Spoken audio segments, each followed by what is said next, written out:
Man's best friend he may well be, if he knows you. But what would make a pair of German shepherds risk their lives for a man they had never met?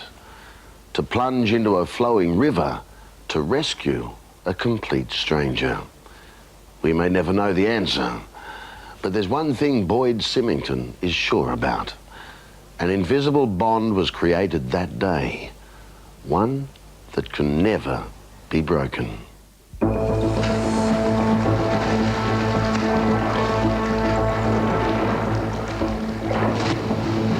was prepared to put his life on the line for somebody else that he hardly knew.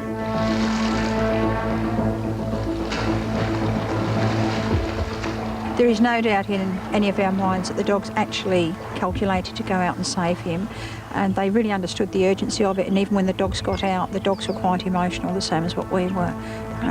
It's a day I'll never forget. We all had a good cry later that day. It was also a day of courage, unique courage of the canine kind. A human life saved by two of the bravest dogs in Australia. The more you teach a dog when it's young. That day, the hero and heroine were two German Shepherd thoroughbreds, Jester and Leader. They were champions and television stars, with impressive credits including an action drama series and their own training video. Cross, cross. One day in February 1984, though, it should have been all play and no work. Jester and Leader were out on a picnic beside the Nepean River, west of Sydney, with their owner, Chris Johnson. Also in the party was a young couple, Boyd and Karen Symington. They were friends of Chris, but had only just met the dogs. A perfect, lazy summer's day. It seemed nothing in the world could go wrong. And nothing did, until Boyd decided to go off on his own. It was a hot day and I decided to go for a walk along the side of the river, and I was wading knee-deep in water, and unbeknownst to me the river had been recently dredged, and before I knew it the bank had washed out from under me and I was swept out by current into the river. I thought this was it. I went under, I came up, and I didn't think I was going to come out of it at that point in time. But the main thing was trying just not to panic and stay afloat. Boyd could feel his fear rising, but he didn't dare start yelling for help. He was convinced that would only make him really panic. Nevertheless, Jester and Leader sensed something was wrong, and somehow they joined forces to mount their own rescue mission. According to Chris Johnson, back on shore, the picnickers were dozing, blissfully unaware of the drama unfolding in the treacherous river. I looked up to see where my dogs were, and I realised that Boyd was right out in the river with the two dogs, and Karen jumped up and was looking out, and my first impression was how silly Boyd is being out in the river and taking my two dogs out there, because one of the dogs was very old and I was frightened that my dog would actually drown. And Karen suddenly started screaming, and she said Boyd couldn't swim, and it was at that stage I panicked and I realised that the three of them were in real serious trouble. The first dog to reach me was a younger female shepherd, Leader, and when she got to me I grabbed her and twisted her and pulled her under. We both went under together. I let go of her, not wanting to drown the dog, and she swam away a bit. In the meantime, the larger male Jester came close to me and I was able to grab hold of his tail. For 5 long minutes, Jester battled the current and the odds.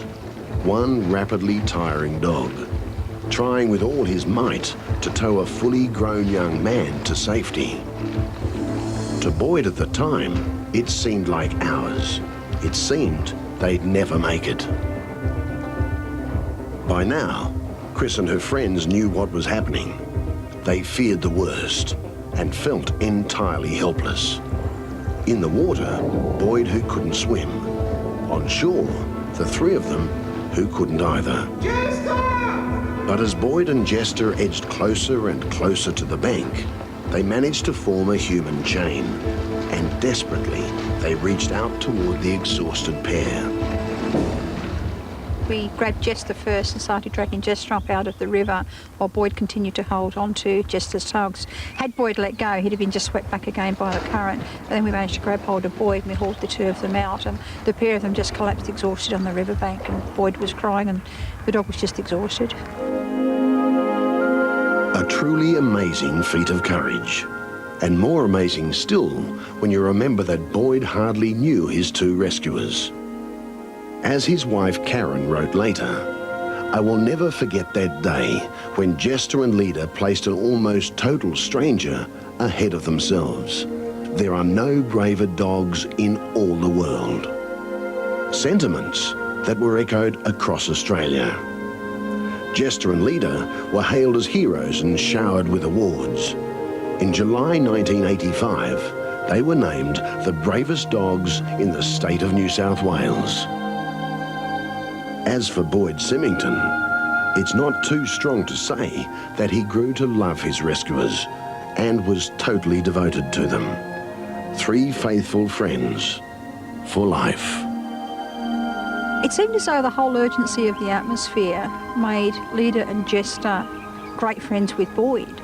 And in fact, Jester ended up so close to Boyd, it was almost an uncanny friendship the two of them had. It was as though they were just meant for each other. And Boyd used to visit all the time until Leda died. And when Leda died, Boyd was too upset to come to my house for a year or so.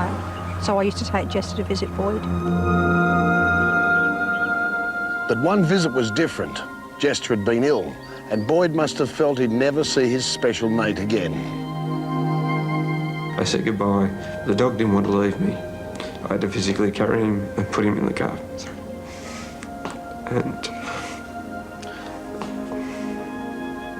several days later, he was dead. It's a great loss. I've lost a friend. Without him, I wouldn't be here today. And I spent a lot of time with him after the accident. So, still to this day, I miss him.